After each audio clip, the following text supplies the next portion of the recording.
Hi everyone. I have a new microphone, a new setup, and a new haircut. So we're ready for another War of the Ring game. I changed a lot on the layout, changed the fonts and highlighted some stuff. So let me know what you think. It's not um, as clean as it could be, but I just didn't want working with it anymore. Like I was done. I was working on it too much, and next time it will be a little bit better. Regarding the audio, let me know if it sounds okay, because I think I might need to get a better adapter, because I think that I bought a good microphone and not sure how the sound is now. If it's fine, then we'll settle with that. If not, surely there's some easy fix to that. And today, to celebrate all of this, I want to share with you a major beatdown I received in War of the Ring in the ladder against a very good player, Stella Rossa. I hope I pronounced that right. And the reason I want to share it with you is because this game became a race quite fast. So there are some games where the Fellowship just sprints into Mordor, um, and as the Shadow, you just don't hit them. So you really have to be super efficient and try to win as fast as possible. Usually at turn 6, and it's not very easy to do that. And personally, I'm not very good at these types of games. There are some players that are very good at these types of games, and I wanted to review this game in order to improve that. After reviewing, I'm not sure if it was possible to win this one, but I think there are a lot of things to learn and definitely uh, improve for the next games. And so I hope you'll find it interesting. And for me, it's for sure something that helped me. So with that, let's begin. So I play the Shadow, and the we bid one token. Just let me sound. We bid one master token. Um, and I got great starting cards. So the best red tile and many kings, which is a great card to start an attack up north. I allocate 0 eyes because why not? I can probably get a good attack up north if I get a good draw.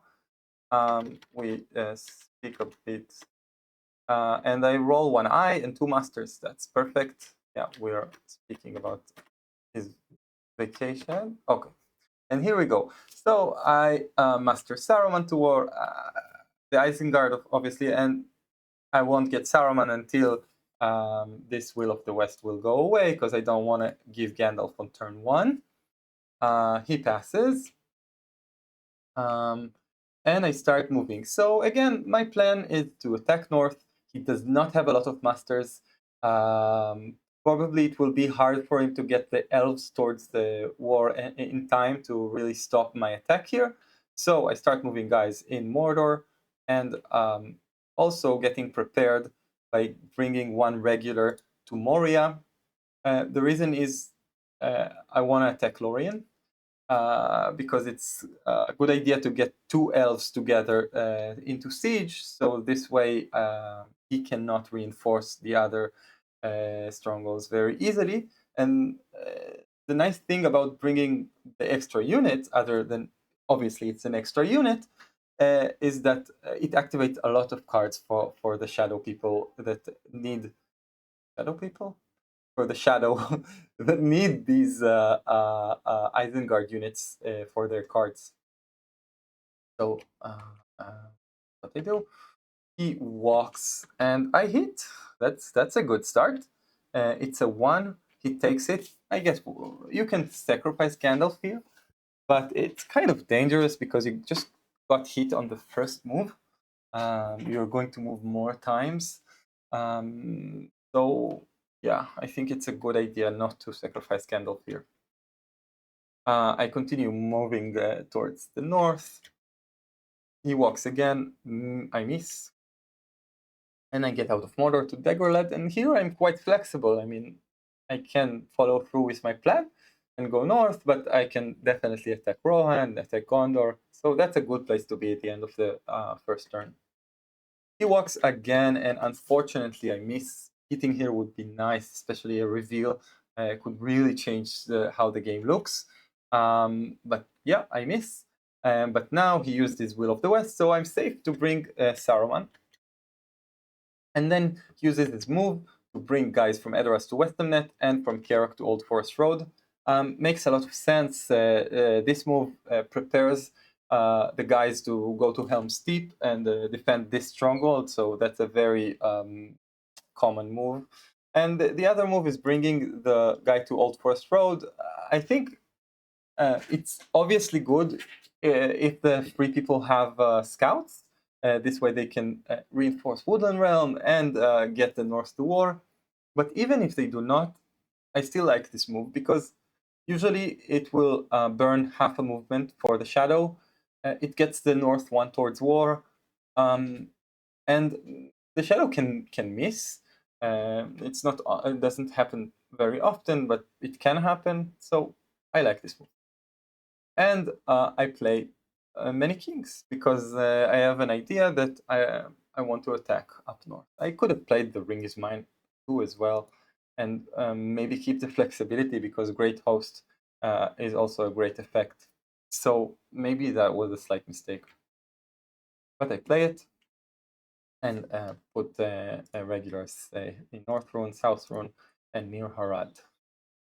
Okay, this is the first turn, pretty standard. I get Wage of the Dunlanding is a great card and very flexible card, and Wormtongue, which is he is ready. I put an eye and get another one in. He rolls 2 movements and 2 masters. And I roll lots of movements. So it's good. So my plan going north will probably happen. He passes, and here, I mean, he wants to get Gandalf here, for sure. So he wants to get hit. So there's a very good chance he's going to use a ring. And even if he doesn't, then he can use all his masters to put the elves to war and be prepared for that. And then next turn, if he draws 2 masters, then he gets 2 elves, 1 to Woodland Realm and 1 to Lorien, which sucks. But I think most likely he will use a ring and try to just get Gandalf. So I think it's pretty safe to go north, regardless. So I start moving up north and armies towards Lorien. I like moving to the south, through South Anduin Vale. I probably will showcase another game where going through the north kind of screwed me. So I think because you can get an elf out here and going, so I think going to the south is better, and you can always just go around if an elf comes out to annoy you. Okay, he passes. I move towards these strongholds. Then he moves. It's a miss, which is okay because now he probably needs to use a ring if he wants Gandalf. I go towards north, and then no, yeah, okay, and then I move these guys out. He uses a ring because he wants Gandalf to die, and I miss. No, yeah, wait. Did I hit? No, right? Because it's the second move. So yeah, I miss again. I get Sauron to war, and he moves again. I miss again, and now I realize, okay, at this point, the race is on because he walked 6 times. he didn't get revealed. He's ready to get into Mordor probably on turn 4, maybe on turn 3. So yeah, if he gets in turn 3, then I'm screwed. I don't think I can do much about that. That's very unlikely. But if he gets on turn 4, then still it's very, very, very early, and I'll probably need to win on turn 6. So right now I realize, okay, I have to really maximize my movement and do everything as efficiently as possible to get to these 10 points, because corruption probably won't matter at all. We laugh about it. And I play The Ring is Mine. I think that's good because The Ring is Mine, this tile is very strong. If I get it in Mordor, the damage doesn't really matter. It reveals him and stops him. So that's 2 movements, and usually it can almost buy you a turn. So I think it's important to play that card regardless. I play it. And then he moves guys to Erebor and prepares the guys to Helm's Deep. Again, defensive, basically defensive stuff. I think that's the right choice here. And here I could attack in the north, but again, I want to be as efficient as possible, and this is an army movement, and if I attack with it, I basically waste the whole movement. So I decide to do to keep shuffling and moving units. So start getting ready with the Easterlings there, because I want them as part of my conquest of the Dew line. Okay, we end the turn. I get the Shadows Gather and Lure of the Ring. Lure of the Ring probably won't be used for its effect, even though the effect is very strong, but this is not a corruption game. The card itself is quite strong, and Shadows Gather is really good if you can find good use to it. So move 3 regions, that can really help speed things up. So I think when you draw a card like this, you really need to think, how am I going to use it as efficiently as possible to really move my armies forward. Okay, I allocate 1 eye and get a disgusting roll.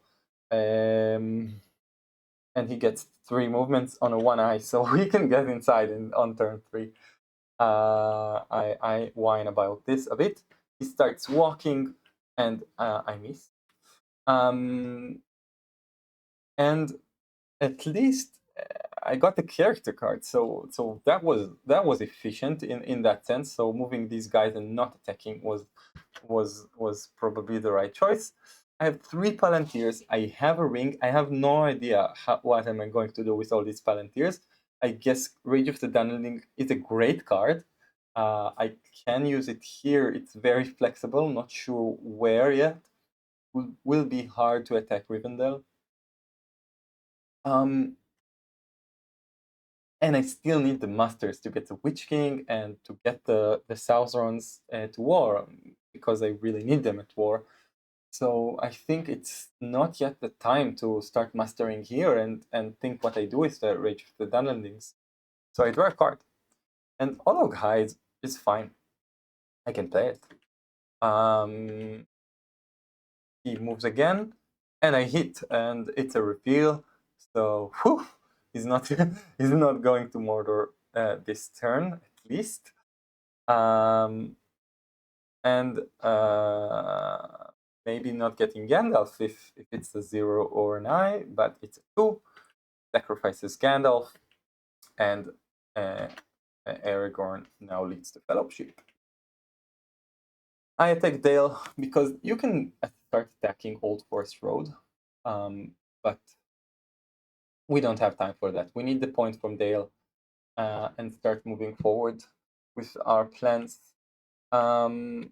He plays Scouts, which I think is a mistake, because the elves are not at war. No one is at war, and I have one more attack, maybe two. If I use a ring. So by playing scouts and retreating to Woodland Realm, he basically gives me the Witch King. So I think it's a slight mistake. So I go to Dale, and he passes. I attack Woodland Realm, and attacking Woodland Realm gets the elf once towards war, but because there's also now a regular northern soldier there, it gets the north to war. And now I can get the Witch King, which is nice. I get the Witch King. He passes. I play Palantir, I play Olog High, get another elite here. The reason is this can always go wrong. He can muster here with a card. And it's a good candidate for Shadow's Gather. Maybe I can get fast to Helm's Deep and attack there. He brings Gandalf. I bring the South Runs towards war. And he with the master. Oh, hides with Strider's ability. Makes perfect sense. And now I really don't have anything to do with the Palantir. I can draw and then discard, which is lame. I can use it to attack Woodland Realm, but if I attack Woodland Realm and manage to destroy it, then the elves go to war, and then he can master Lorien, so I just use it to attack Lorien. Okay, now I'm ready to attack Woodland Realm. We end the turn. I draw shadows over Misty Mound on the Misty Mound. I thought it's over. And Nazgul Search. So Shadows on the Misty Mountain is a great card. But not necessarily right now. So I allocate one eye, and I roll one more. He rolls tons of movement. So he's getting inside Mordor for sure on turn 4.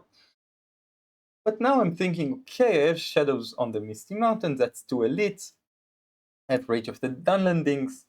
So with one master, I can get units here, 5 units here, another 2 elites here, maybe even master 2 times, and then get another elite here. So I'll have here 6 units and then another 2 elites. So total of 8 units with 3 elites. That's a pretty strong army to attack Rivendell. And he can master only once. And if he uses the Will of the West, then maybe 0. So I was thinking of that, but I think that was my biggest mistake here. And I'll show you why. So he starts by moving, and I hit. It's a 3. He takes a random. It's a Mary. And he puts Mary in Fangorn, but he can't do that, so he puts him in Osgiliath. That was just too many movements. Okay, my turn. So I start by getting the Thousand to war. So I'm thinking, okay, I can get here another Masters, but I need them at war. So for sure I need them at war. Whatever happens, these guys have to be at war. So I think this is why I decided to do that. And as a side effect, it makes him afraid of Day Without Dawn, because now Day Without Dawn is active. So he uses the Will of the West to use Gua here and bring Gimli to Erebor. And I think that makes a lot of sense because I'm going to attack Erebor, and that makes it much harder to capture. I would even bring, I think I would also bring in a Hobbit. Make it even harder because you're doing very well in terms of corruption, and very unlikely for me to actually win through that path. Yeah, so now I start by mastering the Isengard guys with the Voice of Saruman to prepare for Rage of the Dunlendings. and he moves again, and I miss.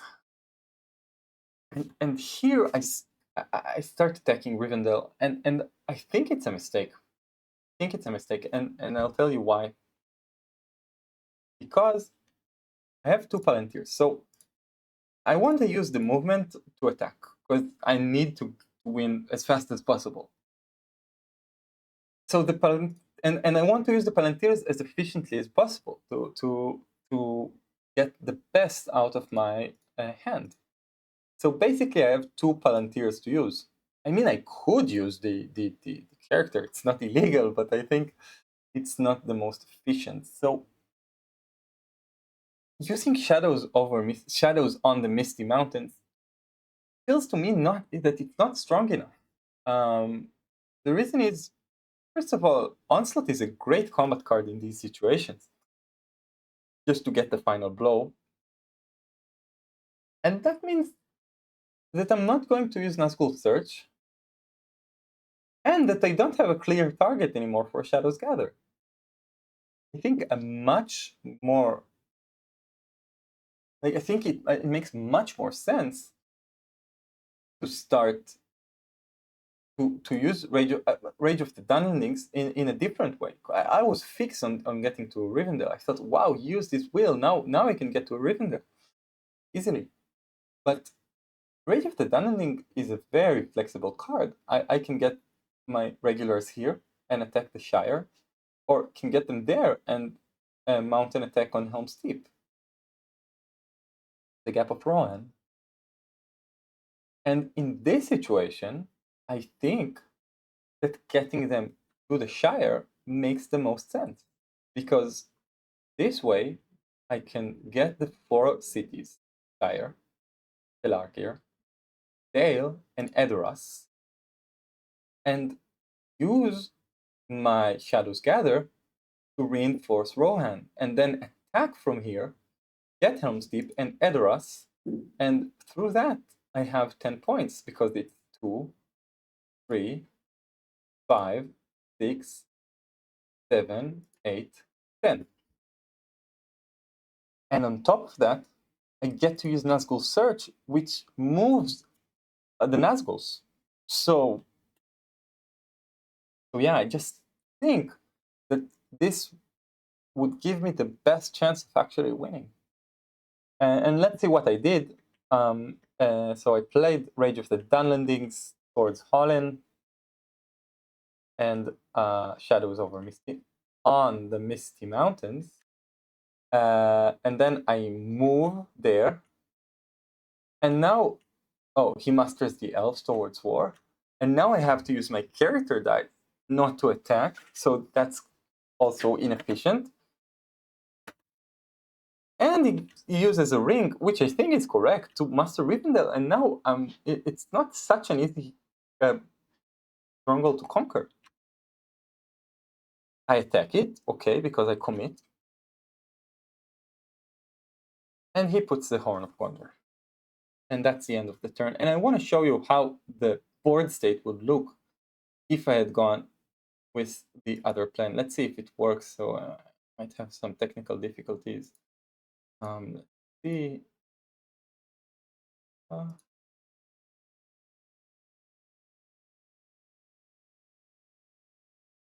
think I got it. Okay. So here is what would happen and how the board would look like. I use Rage of the Dunlendings, not here, but here. I walk once here and walk here. Attack Woodland Realm with the Onslaught, and probably I get it in 2 attacks and an Onslaught. There's a good chance I just kill Woodland Realm. And use the last character dice after I moved the Nazguls and revealed him to attack the Shire. So now I end the turn with 4 points and a clear path to victory, because I'm going to need around 7-8 movements to win the game. And he's revealed. So 1 attack on Lorien. I mean, let's take the best case scenario, okay? one attack on Lorien. Let's say I can kill Lorien in one attack. An attack two forts, a movement here, and a movement here. So how much is it? It's 1, 2, 3, 4. Bring the guys with Shadows Gather. 5, 6, 7. So with 7 movement, I can actually win the game on turn 5. So I think it's, I mean, things need to go the right way. Or did I get it right? Maybe I need 8. In any case, that brings me very close to victory, I think. And I think that was the right decision here. Okay, but let's see what happened in the real game. Sad world of reality. Okay, so we're back. And he plays Horn of Gondor, and I pass. I draw Give It To Us, and now I draw the Day Without Dawn. Not that it matters too much. And he's in Mordor. I allocate 1 eye because I need to apply more pressure, and I roll 0 eyes. He's okay. He moves with a character die. I think it would be better to move with a wheel here, but okay. He moves like this. I draw an eye. It's nice. It's a reveal. And here I have to destroy. I think I have to destroy the wheel with a Day Without Dawn. By the way, I drew here 1, 2, 3, 4, 5, 6, 7 movement.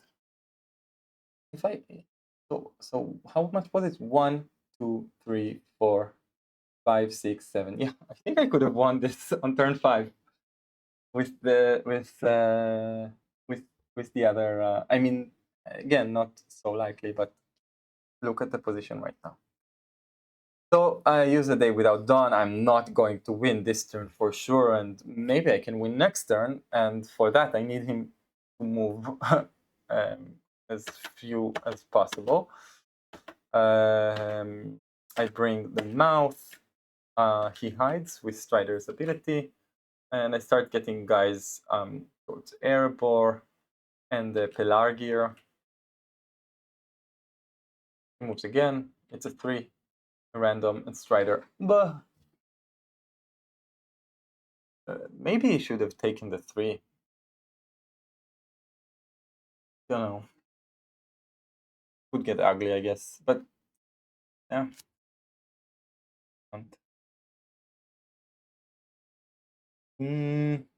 Not sure. Probably it's okay to take a random and get this efficiently. Okay, so I attack. Oh, I put our Erebor under siege with the wrong dice, and now I fixed it. I attack Woodland Realm. Probably should have attacked with a different dice so I could move Nazgul's. No, but I have a ring, that's fine. I play Rule of the Ring and get 2 damage. For some reason, we removed 3 units. I think because I rolled too many dice and he was confused. So it's kind of a mistake. And now I roll, I play no card and get 1 hit and kill, get off on with Woodland Realm, but actually it shouldn't have happened like that. So that's a mistake, but it didn't matter at all. Passes Pelargir. I attack Pelargir. Okay, that's part of the plan for sure. And get the guy there. And now I need to get guys towards Dale, but what the hell am I doing with the other movement? I'm thinking, well, maybe let's get Dolam Roth. And you see how my plan kind of is not set now, because if I get Dolam Roth, why the hell did I go for Erebor? I don't know.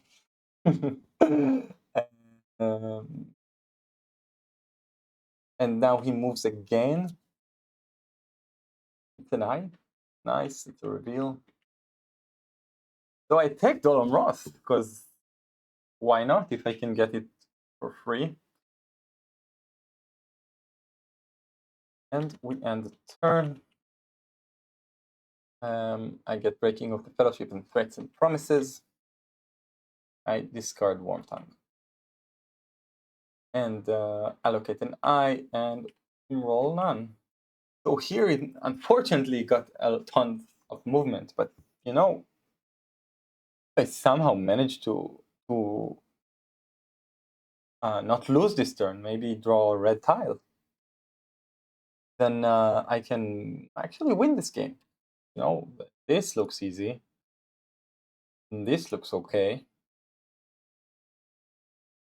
This looks okay, I guess.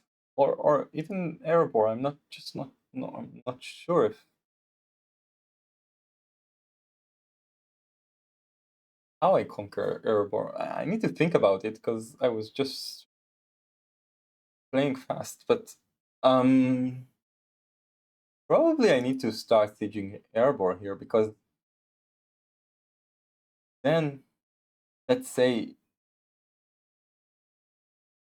so awkward though that I don't have them ready. So probably here I really would like Onslaught, you know, just back here and sacrifice 4, get a lot of damage, bring reinforcements. Not sure. I guess I can play Momakil, but not a good chance it actually connects. I guess that's what I should have done. Go for it. Maybe get a hit or two. Then bring the Witch King here. And hopefully kill it into attack. So that's 3 movement. Then I move the Nazguls here and here. And I have a lot of movement to actually win. So I think definitely that's the right thing to do. And I didn't do it. I think I made a big mistake here. I play Give It To Us, that's for sure.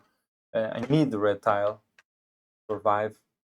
He moves to reveal.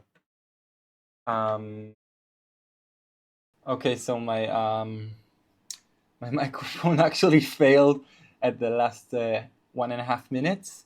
So I'll just conclude the video because there is nothing more there. Just, you know, drew an eye and the game was over. I think that it's still, even though it was not the most epic game, it's still a game that I learned a lot from. I hope you enjoyed this type of content too. Let me know what you like more, if I get more epic games that are more military based one or more educational ones. For me, that was for sure nice to review the game deeply and learn a lot from it. And also what you think about the layout, the microphone, and you know, just whatever you want to share. If you want to share your secrets, you're also welcome. And I hope you enjoyed it. I certainly did. And until next time, and where we'll have a game that is more action packed. And yeah, take care. Bye bye.